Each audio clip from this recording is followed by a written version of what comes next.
मुंबई गोवा महामार्गाचं काम अजूनही पूर्ण झालं नाहीये, मात्र पेणजवळ टोल वसूल केला जातोय।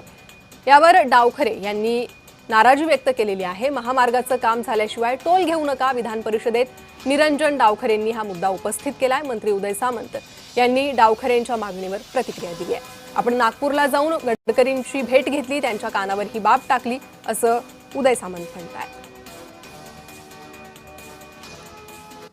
पुणे मुंबई गोवा हायवे सभापती महोदय अजूनही पूर्ण सुरू झालेला नाही। सभापती महोदय आपणही शनिवार रविवारी तालिका सभापती महोदय आपणही त्याच्यावरती प्रवास करताय आणि आपल्याला अशा परिस्थितीमध्ये माननीय तटकरे साहेबही त्या तिकडे जात असताना त्यांनाही या गोष्टीचा अनुभव आला। बरेचसे लोक त्यांनाही भेटलेत की पेणच्या इकडे आता टोलचा त्यांनी सुरुवात केलेली आहे, टोल वसुली सुरू केली। अशा परिस्थितीमध्ये त्या तिकडे लोकांमध्ये प्रचंड संताप हा तयार झालेला आहे। सभापती महोदय, माझी आपल्या माध्यमाने शासनाला विनंती आहे की ती टोल वसुली जिथपर्यंत काम पूर्ण होत नाही तिथपर्यंत ताबडतोब थांबवावी।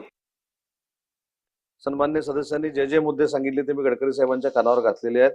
त्याच्यामध्ये 20 किलोमीटर पर्यंतचा जो आपला एक मागणी होती, मग पेण असू दे, आमचं रत्नागिरीचा असू दे किंवा सिंधुदुर्गचा असू दे, तिथं देखील रिलीफ देण्याच्या सूचना माननीय गडकरी साहेबांनी दिलेल्या आहेत।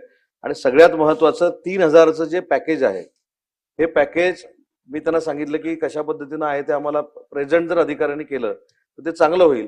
पण त्याच्यामध्ये ते सगळं पॅकेज बघितल्यानंतर आपल्या लक्षात येईल की बाकीच्या ठिकाणी जो 100 रुपये, 150 रुपये आणि 200 रुपये टोल आहे, तो स्थानिकांना फक्त 200 ट्रिप नंतर ये जा केली तर तो 15 रुपये फक्त पडणार आहे। अशा पद्धतीचं पॅकेज गडकरी साहेबांनी या ठिकाणी केलेलं आहे।